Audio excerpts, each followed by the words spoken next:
Welcome to the best ever Bruce Lee channel on YouTube. We are A Body Like Bruce.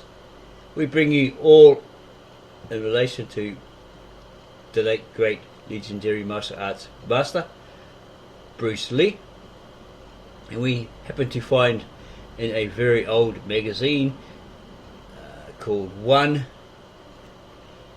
issue 22. They probably put it out in about 1990 to 2007, weekly or monthly series, and we found all this information on big screen beat 'em ups, i.e. the martial arts. There's Jean-Claude Van Damme in action, and then we have Bruce Lee, Into the Dragon and Game of Death. And it has all about the King of Kung Fu, Bruce Lee on film. Well, it's different films that he did. It's 4 films. 1, 2, 3, 4, 5. Well, that was just bits and pieces of Game of Death. His footage, and then they totally botched it up.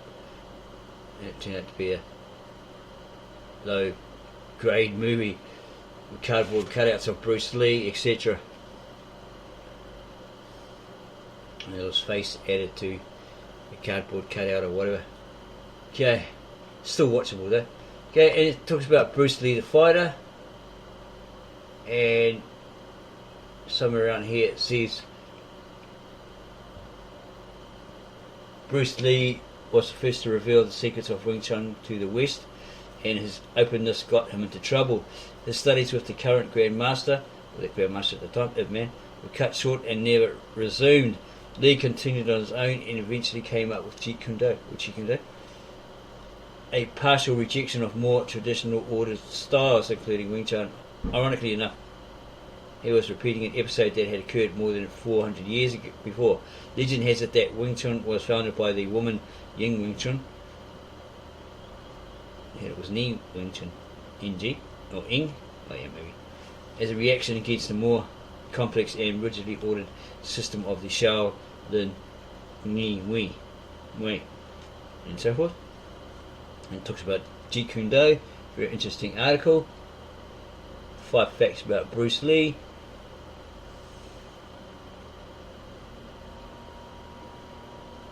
There was something here. Oh yeah, the King of Kung Fu. No one knows why Bruce Lee died at the age of 32.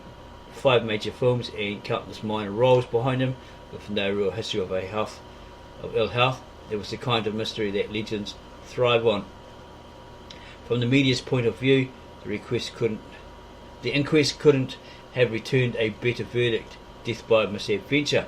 Speculation ranged from the possible an allergic reaction to a painkiller to the downright bizarre poisoning at the hands of rival filmmakers or the Chinese mafia.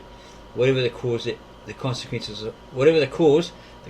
of Bruce Lee's enigmatic death were inevitable. It earned him cult status and ensured that he'd be forever after associated with bringing the fighting techniques of the Orient into the homes of the West. Not that Bruce Lee's fighting style was strictly traditional. His brand of martial arts was definitely hybrid. It's an amalgam of techniques and ideas that slowly evolved into a unique personal style.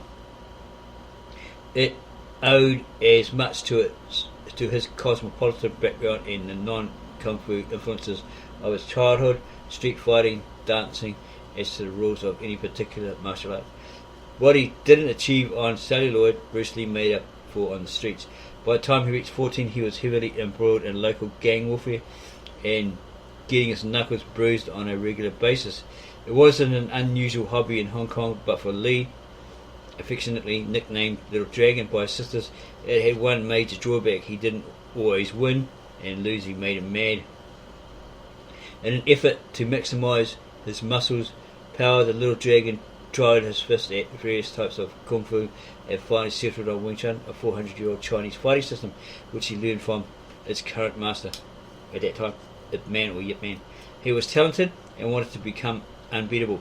As if by magic, ham-fisted hoodlum was transformed into street fighter extraordinaire. In 1959, Bruce was shipped off to relatives in the West in a last-ditch attempt to keep him out of trouble with the cops. After a brief spell working as a busboy in a restaurant in Washington, he started teaching Kung Fu according to the philosophy he expounded in one of his only books, Chinese Kung Fu, the philosophical art of self-defense. The big break didn't come until 1966. He was offered a supporting role of Kato in the TV series Green Hornet. As high-kicking chauffeur and bodyguard to Van Williams, the great Green Hornet himself, he won brief popularity, but the series didn't lead to more than a few bit parts. He appeared briefly in James Garner's Miao, and long enough to expound his philosophy in the Longstreet TV series. It left him with enough capital to set up 3 martial arts Poon schools. What he taught in them was an entirely individual brand of Kung Fu, which he later called Chi Kung Do, with the intercepting fist. While Hollywood was slow to bite the Kung Fu bait, Hong Kong saw and acclaimed the local reruns of the Green Hornet. Lee was offered a contract and made his first Chinese action film, The Big Boss. Along with Fist of Fury, it led to an explosion of Kung Fu mania in the West. The number of Poons mushroomed overnight. Obscure martial arts gained avid followers, and Lee became Kung Fu celebrity number 1. By 1971, he could afford to change the bargain price of $1.75 for an hour of teaching, and plenty of celebrities, including the likes of Steve McQueen, flocked to snatch the opportunity. Lee appeared on talk shows, visited tournaments, publicised his art, but most of all he made movies. He formed his own production company and in 1973 produced 2 more films, Enter the Dragon and Way of the Dragon, before embarking on what was supposedly his most ambitious project, Game of Death. Then suddenly and quite unexpectedly he died. The little dragon left a giant reputation behind him. He perfected the techniques of Jeet Kune Do to such a pitch that there weren't many human opponents he could safely compete against. He had successfully mastered a range of martial arts weapons, and at 128 pounds he could pack the punch of heavyweight. Of all the rumours regarding his death, Bruce Lee's closest friends declared that one of them definitely couldn't be true. No way could he have been felled by a mysterious Chinese death touch, because nobody could have got close enough. And it's by Katie Hames. Interesting article. So they must have been influenced to make games, Kung Fu style games.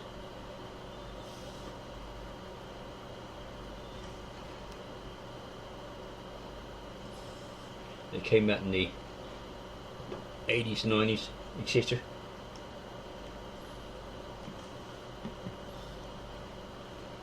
So if you like this article, this video on this article we found in an old computer magazine, called One, issue 22, came out in the 90s.